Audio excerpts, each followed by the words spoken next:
Yo, what's going on, guys? Welcome back to a brand new video on the channel. Inside of today's video, we're going to be taking a look at the best 15 brawlers in Brawl Stars right after the balance changes yesterday. But there's only 2 balance changes that happened, but there have been a ton of meta shifts, especially since I last looked at the meta about a month ago. So I'm going to update you guys. This will be the final one before the next update, so make sure to subscribe for all future update information. Should be coming in around a week's time. And without further ado, let's jump into it. So at number 15, I went with Gene. Gene is always on the cusp of top 15, but I think he just narrowly edges it, mainly because it's a very balanced meta at the moment outside of a couple of brawlers, and Gene's just so good everywhere. So good in bounty, so good in knockout, and pros just always pick Gene because what really counters Gene? There isn't really a lot at the top of the meta that counters him. So for example, like a lot of the throws that are good don't straight away have like a gadget that can tank a Gene pool. On an open map, his Vengeful Spirits gadget is very good at applying pressure. There's just whenever you're in draft, you can always rely on a Gene on literally 3 out of the 6 game modes in Brawl Stars. So number 14, I went with Angelo. So Angelo is always super consistent and always the top 20 brawler in the game. Again, because the meta is pretty balanced, it's allowed Angelo to thrive that bit more. In heist, really good. Knockout, bounty, there's hardly any counters out there for Angelo. You see pros first pick Angelo pretty much all the time when it comes down to these 3 game modes as well. Because again, how do you even counter a really good Angelo player with the Pierce gadget as well? He can just apply so much pressure on maps like Bell's Rock, and then if it's a tougher matchup, he can just use the jump gadget to get away. Of course, the sniper being able to move very fast, it is just incredibly strong, but it's just the pure damage he can put out. It's just too much in so many different game modes. Jumping into the 13th best brawler in the game right now, I went with Lily. So it might be a bit of a surprise to you guys, but I think Lily is such a strong brawler, especially in draft. As a late pick, Lily is just so threatening. The reason why she's so broken is because of the hypercharge. So I think pretty much everyone in the game underestimated Lily's hypercharge, because I definitely didn't realize with the hypercharge super, the projectile is so fast, you basically can't miss it. You can auto aim at maximum distance and you'll automatically just straight away go onto that player, and 1 versus 1, you will pretty much win every single matchup when you use your hypercharge super. And of course, you get this automatically through your supercharging radius. And a good thing about Lily as well is that you're always going to be charging your super, even, you know, for example, like Cordelius, when you super somebody, you don't get that hypercharge charge back or your supercharge. But with Lily, when you're using your gadget, you're going in, you're always cycling through your super and your hypercharger. So you're able to put through 2-3 in a game. And a really good Lily can really just abuse the gadgets in a good way and just cause so much chaos in games like Gem Grab, last pick in Brawl, like every other game mode, you last pick Lily. And even in Heist as well, you can pick Lily pretty early on because she deals a lot of damage to the safe. Lily is one of the most underrated brawlers in the game. She's so good in this meta. Moving into the 12th best brawler in the game right now, I went with it Gray. So even after the several nerfs to Walking King gadget, he's still such a great brawler in the meta. He requires a little bit more teamwork right now, and especially in pro play, you've seen him a lot more because you're starting to see Gray. Well, we've seen him for a few months now as a gem carrier in Gem Grab. You use your teleport to give that to the tank, and the tank can just keep going in on Gem Carrier over and over again. Bounty and knockout, Gray's always been one of the best brawlers because he can counter throwers with his Walking King gadget, and now, especially now, you can aim the gadget. It's just even better. Even with the cooldown, which is pretty long right now, you're still able to land more Walking Kings because of that. And once you get your super, you can win some of the different matchups. He also cycles through to his hypercharge pretty good, and his hypercharge is really great. Being able to have 2 teleports just allows for so much pressure. People just can't deal with it. Gray's good in Hot Zone, Gem Grab, Knockout, Bounty, and maybe even some cases in Brawl as well. He's such a threat in this meta. Now moving into the 11th best brawler in the game right now, we have Guju, and it feels like since the beginning of time, Guju has been a top 15 brawler in the game, top 10 easily, because she's just good into everything. Guju is just so annoying right now. It's the fact that you can just go invisible, you can just spam out 3 attacks and kill so many squishy brawlers. It's the fact that her pet just deals so much damage and can tank so much. Literally just being able to get this super will force the opponents back into spawn, and once you get that first super cycling, it's pretty much over for the opponents. And of course, it's a thrower, you're always going to have that big advantage. You can throw over wolves, but you can defend yourself against assassins, and that's why the twins were really strong in previous metas, because they can defend themselves against assassins. It's kind of same with Guju, so she's not really receiving any nerfs yet, and she still just continues to be such a good option pretty much everywhere. So now moving into the top 10 brawlers in the game right now, starting off at number 10 with B. So it might be a surprise to you guys that B is still such a good brawler in the game, but in terms of pro play, she was the 6th most picked brawler in the recent Brawl Cup competition, and still since the gadget rework, even if they keep nerfing the cooldown with the Rattled Hive gadget, it still just equals free pressure.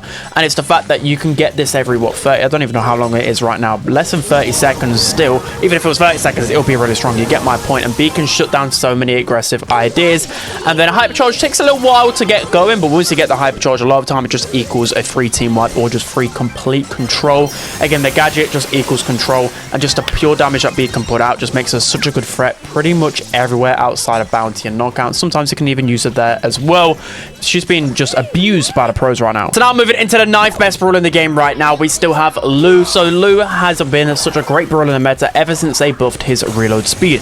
His reload speed buff allows him to cycle through to his super more, just allowed him to hit more shots, just deal more damage. You know what, reload speed buff, it can do wonders, and it definitely did with Lu. And ever since, he's been pretty much an S or an 8-tier brawler in the meta, mainly because there aren't a lot of like proper tank counters in the meta, and Lu is one of those ones where if you go into Hank or Primo or whatever, you know for sure that Lu can shut down that tank in a 1 versus 1 because the freezing power is just way too much combined with the gadget, and then the hypercharge on top of that, it just equals a kill every single time. It equals control, hot zone, brawl ball.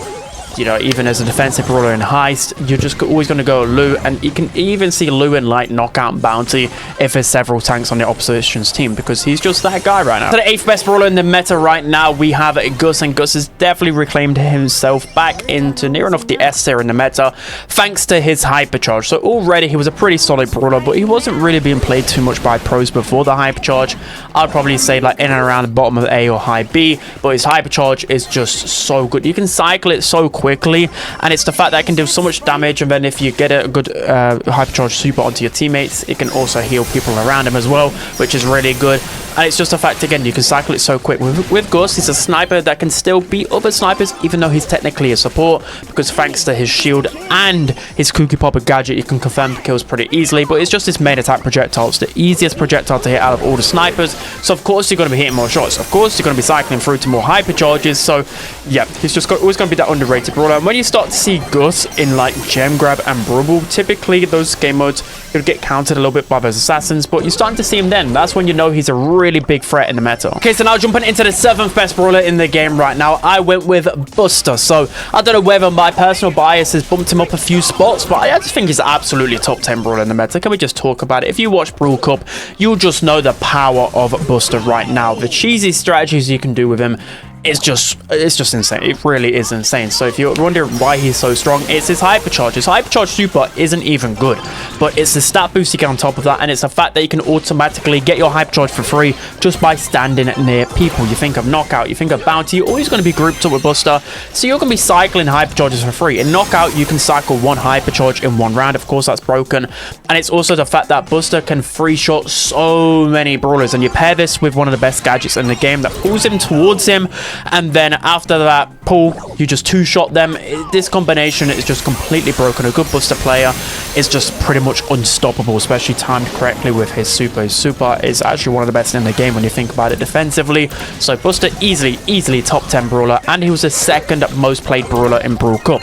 So the pros think it, I think it, he's got to be at least top 10. I'm moving into the 6th best brawler in the game right now. I still went with Kenji, so I kind of wanted to put Kenji top 3, but for now I'll reserve my judgment a little bit. But I don't think the hypercharge nerf or the free nerfs to him really did that much. The biggest thing was the hypercharge rate nerf. It went from, I think, like 2.8 supers, something like that, to 4 supers. That definitely made an impact, but still his hypercharge itself is just still broken in my opinion. I don't know about you guys, but I've played a lot of ladder against Kenji, playing with Kenji, like on my team or me myself, and every single time the Kenji hypercharge pops off, it gets multiple kills. You just got to be a little bit more accurate and aim for more of the center, but you're still going to get a double hit in that pool because the pool's still there.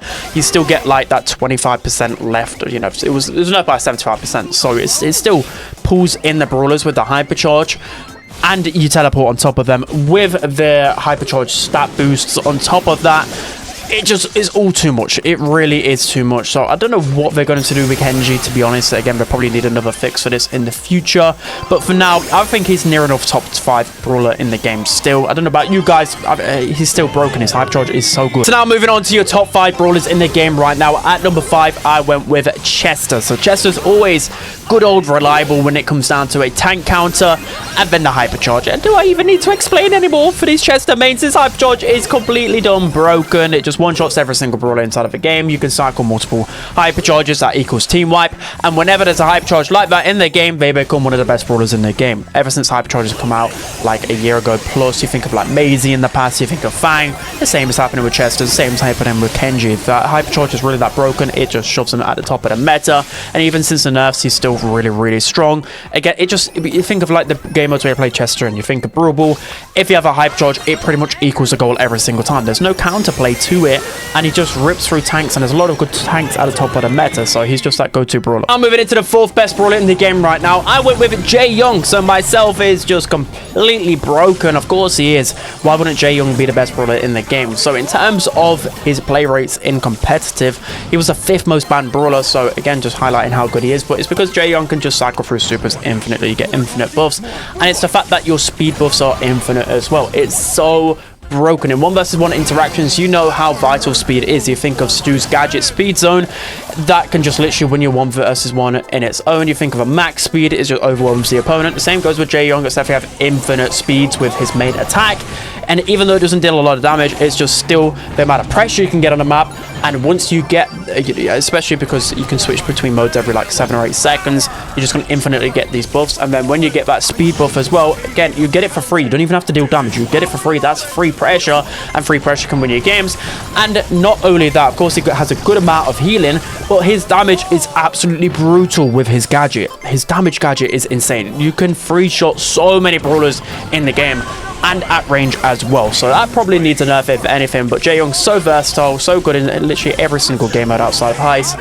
He's just that go-to brawler. I'm moving into your top 3 brawlers in the game right now. Starting off at number 3, it is Thinx. So Thinx is criminally underrated in the meta right now. When you take a look at the pure numbers in terms of like how much people use him, his win percentage, etc. for the casuals, it's actually like somewhere in the middle of the pack. So again, the majority of player base don't even realize Thinx is broken, but he really is. In pro play, he was the most played brawler, and he was the 3rd most banned brawler. Just going to show how good he is, and the reason why he's so good, I'll explain it. Because his main attack, it's got some good range, and it has a good amount of damage. Thanks to the reload speed buff that he got a couple of months ago, it's allowed him to ramp up damage that much faster. And his gadget, back to the Thinxture, you're able to, but what's the best way to do it is you go in a little bit aggro, you want to use your 3 pieces of ammo pretty quickly, burst the opponents down, and then you can tap your gadget backwards, so you get another 3 pieces of ammo. And most of the time, 6 pieces of ammo, you're probably going to kill most brawlers in the game with that, which is just insane. And then with that gadget as well, you can dodge so much like utilities. So for example, a Gene Pool is coming, you can gadget backwards. A Tara Pool is coming, you can gadget backwards. You can also just make some surprising plays with it. And then of course his super is probably the best super inside of the game. The super equals free control. Even if you deal no damage with it, the opponents have to run back because of the projectile speed boost and the damage boost you get on top of that. He really is low-key broken in the meta. I've said it multiple times now, and I feel like people should finally realize just how good he is. So now moving on to the 2nd best brawler in the game right now, we have our Milky Boy Hank. Yes, he's still meta. Please, Supercell, don't nerf him too hard. I like Hank metas. A lot of people don't really like Hank metas, but the pros, yeah, they don't like it because he was like the 2nd or 3rd most played brawler at Brawl Cup, and he was like the 3rd most banned brawler as well. So in terms of his play rate and ban rate, very high, and his win rate is pretty high as well. And just overall, it's the fact that with Hank, he's just so tanky. You add on his shield gadget, and you can spam that out pretty quickly. I actually like to use the gadget cooldown gear on him because you can have infinite shields, and it's the fact that as well you get a lot of healing through your super. You can cycle through super. Literally the biggest way to counter Hank is killing him in his first interaction, because once he starts cycling through his supers, he's pretty much unkillable. And you think most tanks, and especially Hank in his prior self, other tanks would easily kill a Hank, but right now, there's hardly any tanks that fully counter Hank, which is crazy. Honestly, there's only like a couple of brawlers I can think like really do like deal damage to him, like Primo and Dynamite. That's about it. He can just deal everything. His hyper charge is still pretty good as well. It's Hank. He is easily one of the best brawlers in the game. So now jumping into the best brawler in the game, there should be zero debates here. It is Lumi. So Lumi is still insane. Lumi only received one nerf, and it was with her star power. So instead of 2-second cooldown when you call back your maces or whatever they are, it only slows for 1 second, which was actually an okay nerf, but just fundamentally, they didn't really change anything about Lumi. She still deals an insane amount of damage. She can still throw out her attacks so quickly. Her super is still absolutely busted. And again, it's more so the damage that you can put out, especially with the slow on top of that. Built-in slow with her main attack is just far too much. The damage you can put out is far too much. And even assassins and tanks struggle to kill a Lumi. She's just seriously that insane. So she needs a lot more nerfs. She was basically banned every single time in pro play. Yeah, she's still easily the best brawler in the game. I think it's quite clear now. I think she's like a cut above the rest in S+ tier, and then there's a lot of other good brawlers, but she's easily the best brawler in the game. But that's going to be it for today's video, guys. I hope you enjoyed this one. So this is my final ranking. I might do a tier list next week if you guys want to see it, but these are definitely the best 15 brawlers in the game. So don't forget to like, comment, and subscribe, and I'll see you guys next time.